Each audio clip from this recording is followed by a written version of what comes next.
Hey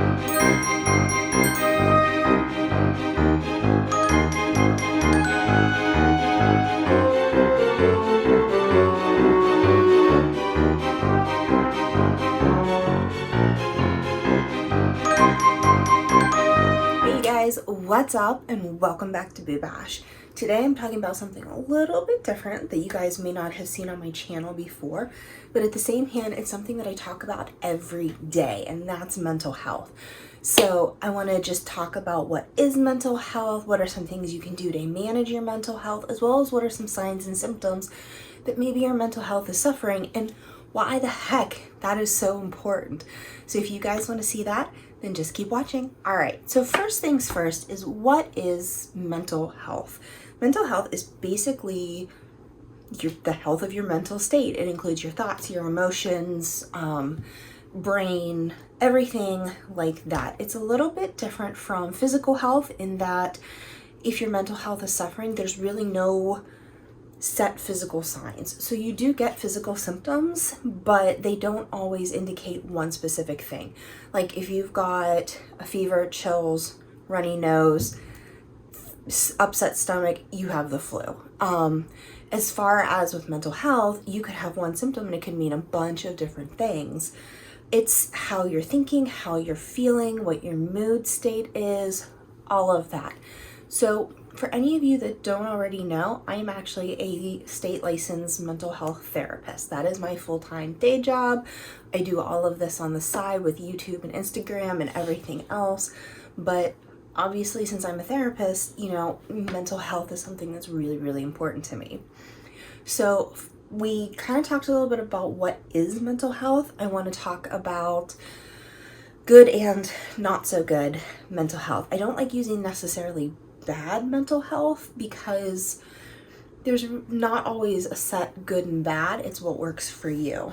So a lot of what people are experiencing right now and what I'm seeing at my practice is I'm seeing a lot of anxiety. I'm seeing a lot of depression. I'm seeing a lot of difficulty adjusting to things as, we kind of all recover a little bit from the pandemic. So let's kind of dive into some of those. All right. First off, anxiety. Anxiety can present in a lot of different ways. It is general worrying or fear over things that either may or may not happen, things that you might experience, so on and so forth, etc. So with anxiety, you tend to get the racing heart, the racing thoughts, heavier breathing, you're worrying, you might be shaking, physically sweaty a little bit.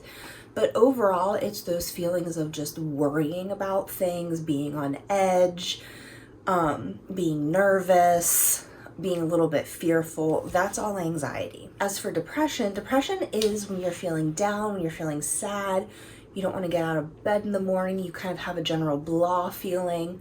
And that can range from everything from mild to severe, which is actually not getting out of bed, not having energy, being tired all the time, appetite change, so either overeating or undereating.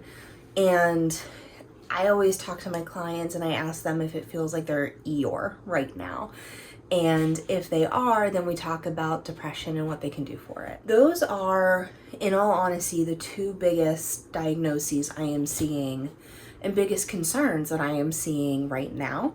But I'm also seeing people who are struggling to adjust back to new norms. So what I mean by that is we have been so used to living a certain way with the pandemic, and if your area has been in lockdown or different requirements that aren't normally, weren't there before 2020, and now things are starting to go back to normal a little bit, and people are struggling to adjust to this. They're feeling even more on edge, even more down, not knowing what's going on, struggling with all of that, and that's totally and completely normal. So why I wanted to talk about this topic is because in the last couple of years, we've heard so much about, getting out and taking walks, taking care of yourself, watching what you eat, not sitting in front of the TV. But what are we doing for our own mental health? Mental and physical health are actually intertwined and connected. If you've noticed, when I've described symptoms of anxiety and depression, I've not only described mental symptoms, I've also described physical symptoms. So when you're anxious, your breathing changes, your heart rate changes, you start to sweat, you might feel a little bit shaky, upset stomach. With depression, you might feel tired, change in appetite, low energy, general blah feeling, and that's physical. Mental is intimately connected with the physical. They go hand in hand. You can't have one without the other, and you can't have good physical health without good mental health, and good mental health without good physical health. You can't have one or the other. You have to have both. Why is this so important, and why do I want to talk about this? Because I have noticed such a huge change in people's mental health. So many people are afraid to go and get some therapy or go and talk to somebody because they're afraid of what they'll think. But guess what?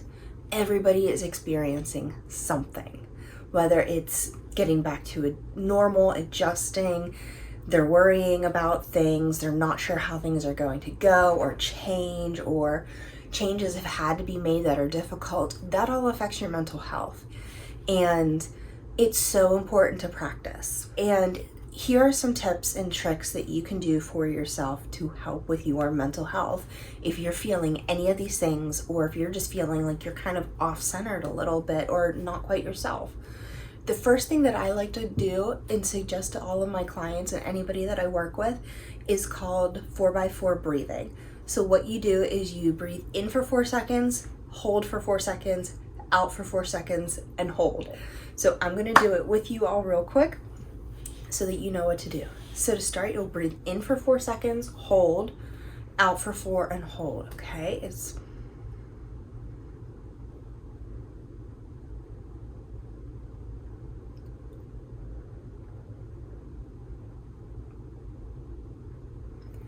And that's all it is. It's very simple. It is a cyclical breathing technique that we use. What it does is it helps you focus on the breathing, helps calm and slow your body down a little bit, and it helps whenever you're worrying, whenever you're anxious, whenever you're not feeling, quite right, something's a little bit off. Super easy. I always recommend in through the nose and out through the mouth, but if that doesn't work for you, that's okay. The second thing that I always like to recommend is having a stress ball. Now, I have one. I think it's still packed. I have no clue where it's at, but I always suggest having a stress ball to where you squeeze for a couple seconds and then release for a couple seconds, and you do that cyclical. You don't just do it really, really fast, because that's going to just enhance what you're experiencing, but if you do it slow and controlled for set time, it will help. And the last thing that is very easy to do that I always recommend anytime you're worrying about things, or if you're experiencing some anxiety, is I call it the categories technique. And what you do is you pick a category that's not too hard but not too easy for you, and you list as many things in that category as you possibly can. So for example, if we were to pick colors, how many colors can you list? And what this does is this encourages you to focus on the category rather than what's going on around you. It will help slow your heart rate down. It'll help you calm down or refocus, or come back to center or come back to normal, whatever it is that you feel like you need to do. As for feeling some depression and feeling down, some of the things that I always suggest or recommend is, first off, talking to somebody who's close that's not a therapist. So talking to a really close family member or friend, somebody that you trust, letting them know what's going on. The next thing that I recommend is doing something that you normally enjoy doing, because what that does is that will actually release the chemicals in your brain that indicate that you're enjoying yourself, and will help with the depression, because depression is actually the lack of those happy chemicals within our brains. So doing something that you enjoy. The other thing is to give yourself that little bit of a break. If you are feeling down and you just feel like you need to take a day and watch TV on the couch or something, it's okay to do that. It's okay to give yourself those days and those hours and that time. I do that even. The concern though is whenever it becomes like 3-4 days in a row with you not moving. That's when it becomes a concern. But if it's just, for example, you've had a really, really long week, a really hard week, and you're exhausted and you're just feeling kind of blah on a Saturday and you don't want to do anything, totally okay. give yourself some leeway and give yourself some grace in that. Wanted to share those tips with you guys, and I'm always happy to answer questions. I'm actually going to be starting a new series here after Boo Bash, and it's going to be called Therapist Says What, and basically I'm going to be answering different questions from people, talking about different mental health diagnoses like anxiety, depression, trauma, those different things, how you can manage them. So if you have any questions, let me know. If you want to be one of my Fit BFFs for November and work on that physical health along with that mental health, because remember, exercising gives you endorphins. Endorphins make you happy. And happy people just don't shoot their husbands. Then check out all the info below. Otherwise, check me out on Instagram for behind the scenes, mental health tips, tricks, facts, and all other things wellness. And I'll see you guys all tomorrow. Stay spooky, everybody.